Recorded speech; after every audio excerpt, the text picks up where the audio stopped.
Hello everybody, welcome to another unboxing. Today we are looking at some obscure brand that I don't think anyone's ever heard of actually. It's Tamiya? Tamiya, am I saying it right? Hello, Captain VFC here with this Vought F4U-1A Corsair from Tamiya. Yes, the first time I'm looking at a Tamiya kit on this channel. I have made Tamiya before, not been disappointed. So, quite looking forward to this one. Let's just dive in. I want to see what it's like. Okay, so we are faced with plastic bags. Yes, more plastic bags. Look at all these plastic bags. Right, we'll have a look at that in a sec. We have, it's almost a perfect size for the box, but it actually means, if anything, it's a bit awkward to get it out. We have some Tamiya tech tips. Look at that. Yes, cut out parts, drilling bits, and yeah, it's useful. It's a nice handy sheet just to chuck in with the instructions. Yeah, good stuff. I'm not actually going to read it, but thanks for providing it.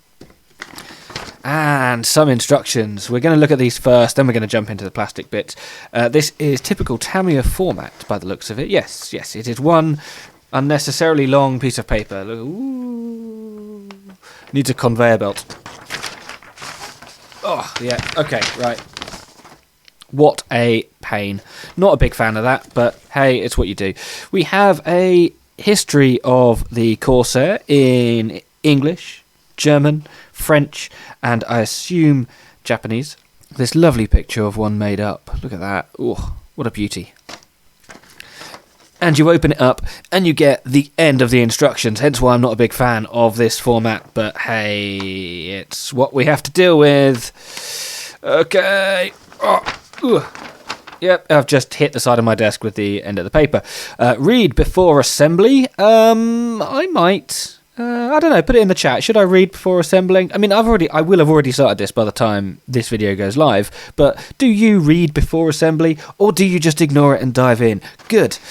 Looks like these are very clear instructions. I like it. It's typical Tamiya format. You've got the Tamiya colours listed here rather than just letters A and B, and it tells you, hang on, it says B and C.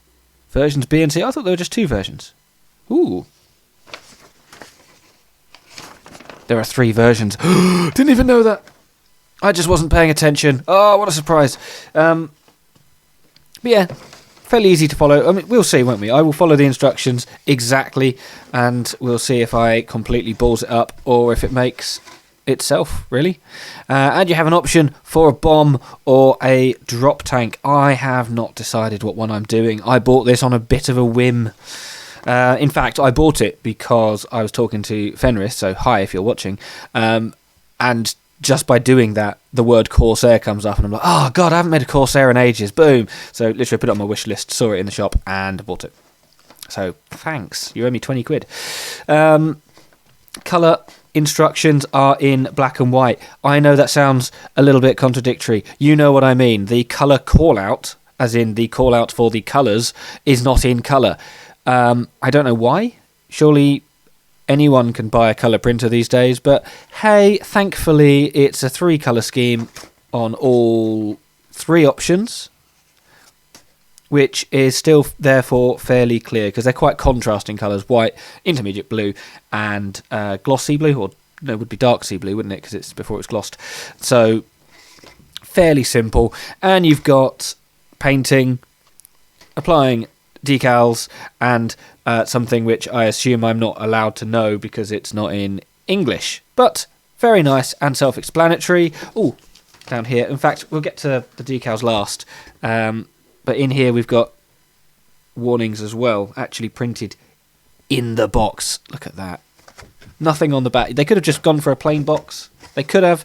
They did not. Just to mix up the order. Didn't actually look at the outside of the box, really. I was too excited. I just wanted to open it up. But you have a lovely painting on the front. The paints you're likely to need. I do like when they do that. And this is in colour as well, which is helpful. For example, Airfix tell you, but they don't show you. Whereas here, Tamiya are actually showing you what colours you will need. At least I assume that's what they're doing. It's not in English, so I'm having to guess. We'll ignore the ends. Ah, okay. Yeah, that makes sense. So That's option A, I guess. B and C, or something like that. That one, look at the number of kill markings on that. That looks ridiculous. At what point is it even camouflage anymore when you've got that many bombs on your plane? Oh well, there's not really much information on it, but I thought we'd look at it anyway. Let's dive in. I'm going to show them in the order that they came out the bag. Bag, box, box, bag. What is a box if not a solid bag? Okay, so we have 3 grey plastic sprues and 1 clear. We're going to get the clear one out of the way because it is a bright sunny day right now and the light is bouncing off the plastic bag. But as you can see, that is beautifully crisp and clear through the bag, and we'll have to wait until I build it to actually see what it is like. But let's look at the plastic.